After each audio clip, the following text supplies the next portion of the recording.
Hi guys, Suz here. Welcome back on my YouTube channel. आज पनि हामी कुरा चाहिँ स्किन एन्ड हेयरसँग रिलेटेबल नै गर्छौँ बट आजको टपिक चाहिँ मेरो लागि अलिक इमोसनल्ली डिफ्रेन्ट छ भन्नुपर्छ। आज हामी कुरा गर्न गइराखेका छौँ पेरिमेनोपज और मेनोपजको बारेमा।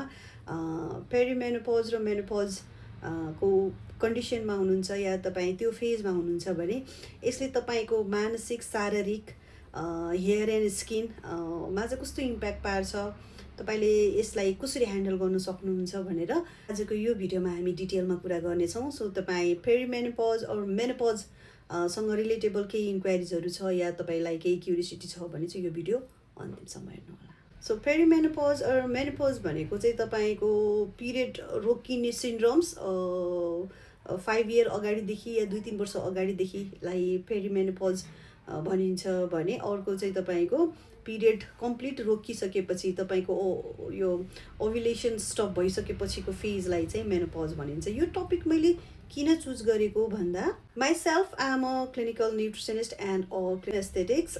मैले चाहिँ कति स्किनसँग रिलेटेबल कुराहरू चाहिँ काउन्सिलिङ गर्छु क्लाइन्टहरूलाई र मेरो अफकोर्स मेरो क्लाइन्ट भनेको चाहिँ लेडिज नै धेरै हुन्छन् होइन। अनि यो फेजको यो एजको लेडिजहरू चाहिँ आउँदाखेरि उहाँहरूको आएको स्किनको चेन्जेस या हेयरमा आएको चेन्जेसहरूलाई उहाँले रिलेटै गर्न सक्नु भइरहेको छैन कि उहाँलाई पेरिमेनोपज भइरहेको छ या मेनोपजको सिन्ड्रोम्स हो भनेर उहाँले पत्तै पाइराख्नु भएको छैन। अर्को कुरा भनेको चाहिँ यो बेलाको मेन्टल या तपाईँको यो साइकोलोजिकल टेस्ट भन्छु म त एकदमै डिफिकल्ट फेज हुँदो रहेछ। अनि मैले उहाँहरूसँग कुरा गर्दा कति धेरै कुराहरू थाहा पाएको छु। फर्स्ट अफ अल मेनोपज चाहिँ तपाईँको एक्चुअल 51बाट स्टार्ट हुन्छ भनिन्छ, 51 to 55सम्म, जहाँ चाहिँ तपाईँको यो ओभुलेसन र एग्सहरू बन्न कम्प्लिट बन्द भइसकेको हुन्छ, पिरियड कम्प्लिट बन्द हुन्छ र तपाईँको ओभुलेसन पनि अफकोर्स बन्द हुन्छ भने त्योभन्दा 8-10 वर्ष अगाडिदेखि तपाईँलाई पेरिमेनोपज चाहिँ सुरु हुनसक्छ। 35मा तपाईँले पेरिमेनोपजका सिन्ड्रोम्सहरू देखिराख्नु भएको छ भने द्याट्स नट अ सरप्राइज। बुझ्नुपर्ने कुरा चाहिँ मेनोपजका सिन्ड्रोम्सहरू कस्तो हुन्छन् भन्नुहुन्छ भने निद्रा लाग्न गाह्रो हुने, चिडचिडापन हुने, बिर्सिने बानी हुने, फोकस गर्न नसक्ने, अनि तपाईँको हट फ्ल्यास भन्छ क्या, बडी पुरै एकैचोटि तातेर आउने, अनि एकदमै चिसो स्वेट आउने। तपाईँलाई पिरियडको केसमा चाहिँ तपाईँले कहिलेकाहीँ ब्लडको स्पट मात्र देख्नुहुन्छ, कहिलेकाहीँ क्लग्सहरू नै आउँछन्, कहिलेकाहीँ हेभी ब्लड फ्लो हुन्छ भने कहिलेकाहीँ चाहिँ तपाईँको महिनौँ या हप्तौँ पनि तपाईँको पिरियड भइराखेको हुँदैन, पिरियड इरेगुलर हुने, वेट बढ्न थाल्छ। सो यो चाहिँ तपाईँको पेरिमेनोपजका सिन्ड्रोम्सहरू हुन्। सो मेनोपज केसमा चाहिँ तपाईँको 12 मन्थ्स या 1 वर्ष नै तपाईँको पिरियड बन्द भइसक्यो भने चाहिँ अब त्यहाँ तपाईँलाई मेनोपज भनेर कन्सिडर गरिन्छ। अब मेनोपजमा चाहिँ तपाईँको या पेरिमेनोपजमा चाहिँ तपाईँहरूलाई चाहिँ यो दुइटालाई एउटै फेजमा भनिदिन्छु मैले।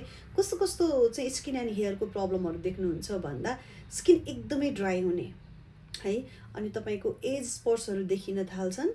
अर्को तपाईँको हाइपर पिगमेन्टेसन पनि देखिने चान्सेस कसै कसैमा हुन्छ भने पेरिमेनोपजमा हुन्छ। यो अर्को भनेको चाहिँ तपाईँको ठुल्ठुला सिस्टिक टाइपको हर्मोनल एक्नेहरू पनि देख्न सकिन्छ। सो यो चाहिँ तपाईँको स्किनमा आउने चेन्जेसहरू भयो। अब हेयरको केसमा तपाईँको हेयर चाहिँ तपाईँको एकदम कम आउन थाल्छ क्या, कम हेयर आउने, हेयर पातलो हुने, ड्राई हुने, बढ्दै नबढ्ने। हेयरमा चाहिँ तपाईँले यस्तो चेन्जेसहरू देख्न सक्नुहुन्छ बिकज अफ द एस्ट्रोजन, जुन चाहिँ तपाईँको हेयरको लागि पनि एकदमै राम्रो हो।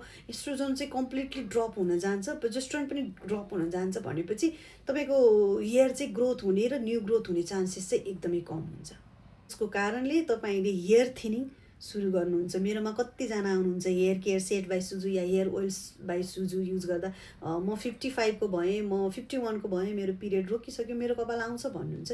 त्यस्तो केसमा हामीले तपाईँले अहिले जति छ त्यति हेयरलाई चाहिँ स्याहार सुसार गर्नुहोस्। अब तपाईँको नयाँ कपाल आउने र हेयर थिक बनाउने चान्सेस कम छ भनेर मैले भन्ने गरेको छु।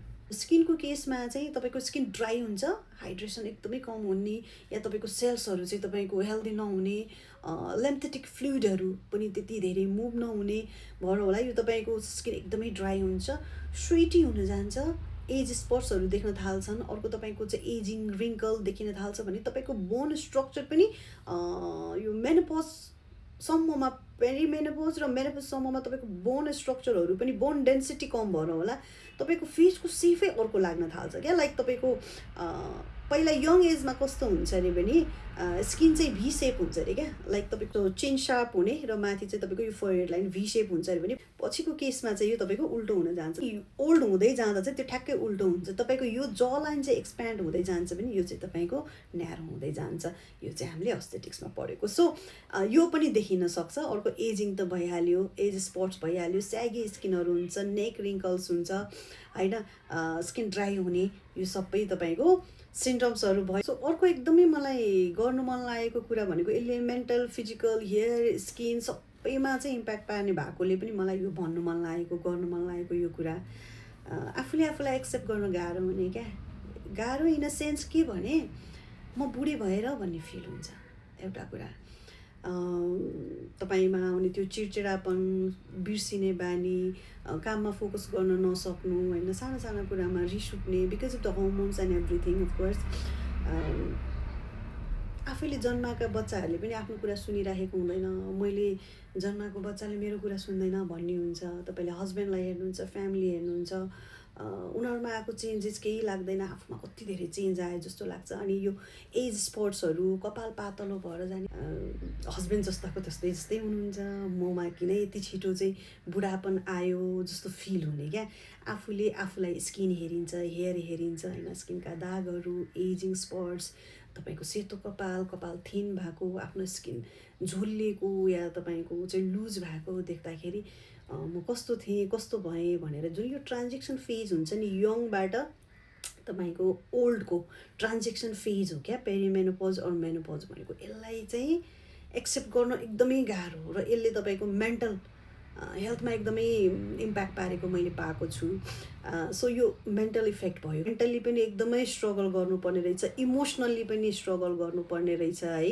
क्लाइन्टहरूले कति कुरा भन्नुहुन्छ क्या, कति गाह्रो भएको कुराहरू भन्नुहुन्छ। अच्छा भइहालेँ, घरबार गरिहाल्यो, म बुढी भएँ, म अनवान्टेड भएँ, म राम्री छैन, अब राम्रो नभएपछि बुढी भएपछि मलाई माया गर्दैनन् भन्ने पनि पर्ने होला होइन। एन्ड त्यो हुँदा चाहिँ आफूले आफूलाई एक्सेप्ट गर्न एकदमै गाह्रो हुने। अनि त्यहाँ माथि तपाईँ फिजिकल्ली पनि स्ट्रगल गरिराख्नु भएको छ, कहिले जिउ तातेको छ, कहिले पसिना आएको छ, कहिले कुराहरू बिर्सेको छ, कहिले फोकस गर्न सक्नु भएको छैन, रुन मन लाग्ने, चिडचिडापन हुने होइन। त्यस्तो कन्डिसनमा अझ तपाईँको स्किन एन्ड हेयर बिग्रेको देख्दा तपाईँको आफूले आफूलाई एक्सेप्ट गर्न चाहिँ एकदमै गाह्रो हुने रहेछ। अब गर्ने के त, मैले यहाँ के गर्ने भन्दा पनि मैले तपाईँलाई यो क्रिम लाउनु, यो तेल लाउनु, कपाल राम्रो हुन्छ, हेयर राम्रो हुन्छ भन्दा नि टु बी अनेस्ट मैले सम्झाउनु पर्ने कुरा या मैले तपाईँलाई सजेस्ट गर्नुपर्ने र मलाई यस्तो गर्दै हुन्थ्यो यस्तो लाग्ने कुरा चाहिँ तपाईँ मेन्टल्ली स्ट्रङ हुनु पऱ्यो। तपाईँले चेन्जेसलाई एक्सेप्ट गर्नु पऱ्यो। यो हर एक लेडिजको लाइफमा आउने कुरा हो। हर एक लेडिजले चाहिँ फिल गर्नुपर्छ, भोग्नुपर्छ होइन। हामीले कुनै पनि दिन होल्ड गरेर अब यहाँबाट चाहिँ उता नजाने, यही दिनमा होल्ड भएर बस्ने, बुढो नहुने भन्ने हुँदैन है। बेसिक कुरा चाहिँ तपाईँले मेडिटेसन गर्नुहोस्, योगा गर्नुहोस्, वक गर्नुहोस्। तपाईँको हर्मोनल चेन्जेसको लागि यो वान अफ द बेस्ट हुन्छ, मेन्टल हेल्थको लागि वान अफ द बेस्ट हुन्छ। यसलाई तपाईँले रेगुलर बेसिसमा आफ्नो लाइफस्टाइलमा इन्क्लुड गर्नुहोस्। साथीहरूसँग पनि बाहिर जानुहोस्, आउट गोइङ पनि तपाईँ गर्नुपर्ने हुन्छ। त्यसको मतलब पार्टी गर्न जानुहोस् भनेको होइन, तपाईँले आफूलाई गुड कुरामा चाहिँ तपाईँले इन्भल्भ गर्नुपर्ने हुन्छ है। स्ट्रेस हर्मोन्स धेरै हुन्छन् यति बेला। फ्यामिलीसँग सकेसम्म काम भएर this is the time I have to keep patience और I have to handle it भनेर बस्ने।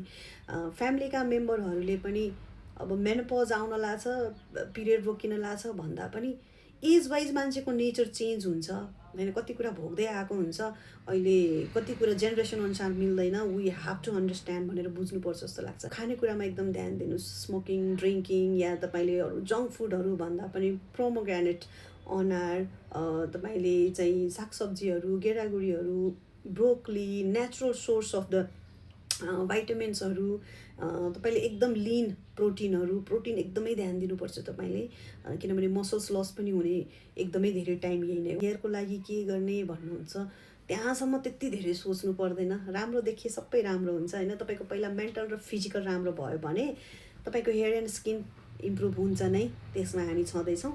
स्किनको लागि हाइड्रेसनमा एकदमै धेरै ध्यान दिनुहोस्। तपाईँले हाइलुरोनिक एसिड सिरम तपाईँले इन्क्लुड गर्न सक्नुहुन्छ। एन्टी एजिङको लागि भाइटामिन सी, रेटिनल र सेरामाइड कन्टेन्ट मोइस्चराइजर र मिनरल सनस्क्रिन यति प्रडक्ट भयो भने तपाईँको स्किनमा भएका प्रब्लमहरू र तपाईँको चाहिँ हामीले कन्ट्रोल गर्नुपर्ने कुराहरूमा एकदमै हेल्पफुल हुन जान्छ भने सो हेयरको लागि तपाईँले हाम्रो हेयर केयर सेट युज गर्न सक्नुहुन्छ, या एउटा राम्रो आफैले घरमा ओइल बनाएर तपाईँले ओइल मसाज गर्न सक्नुहुन्छ, स्पाहरू गर्नुहोस्। एन्ड देन तपाईँले चाहिँ अब यहाँनिर हेयर उमार्ने भन्ने हुँदैन, भएको हेयरलाई बचाउनु पऱ्यो, केमिकल एक्सपोजरहरू धेरै नगर्ने। अरू रोगको सिम्टम्स पो हो कि भनेर पनि आत्ति नहुँदो रहेछ। तपाईँले आफ्नो गाइनोकोलोजिस्टसँग चाहिँ एकदम कन्ट्याक्टमा बस्नुपर्ने हुन्छ यस्तो बेलामा। उहाँले गरेका सजेसनहरू, मेडिकेसनहरू होइन, त्योसँग योगा, एक्सर्साइज र गुड फुड, यसलाई तपाईँले एकदम ध्यान दिनुपर्ने हुन्छ।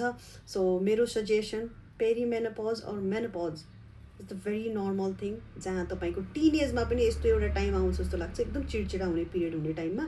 सो त्यति बेला हामीलाई त्यति धेरै याद हुँदैन, हाम्रो पिरियड स्टप हुने टाइममा पनि हामीलाई त्यति नै गाह्रो हुन्छ या त्यस्तै चेन्जेसहरू आउँछन्। बट यहाँनिर चाहिँ हामीले आफूलाई एक्सेप्टै गर्न सक्दैनौँ। म अनवान्टेड भएँ, म नराम्रो भएँ, म बुढी हुँदै गएँ, अब म काम आउँदिनँ भन्ने फिल गर्छौँ। Life is so beautiful in every phase and every form भन्छु म चाहिँ। This is my YouTube channel Suju Pari. तपाईँले सब्सक्राइब गर्नुभएको छैन भने प्लिज डु सब्सक्राइब। म हेयर एन्ड स्किन सम्बन्धी यस्तै भिडियोहरू लिएर आउँछु। सब्सक्राइब गरिसक्नु भएकोहरूलाई thank you so much. And तपाईँले लाइक, सेयर, कमेन्ट पनि गर्न सक्नुहुन्छ र त्यो बेल आइकन पनि हिट गर्न सक्नुहुन्छ। Thank you so much. Will see you next week.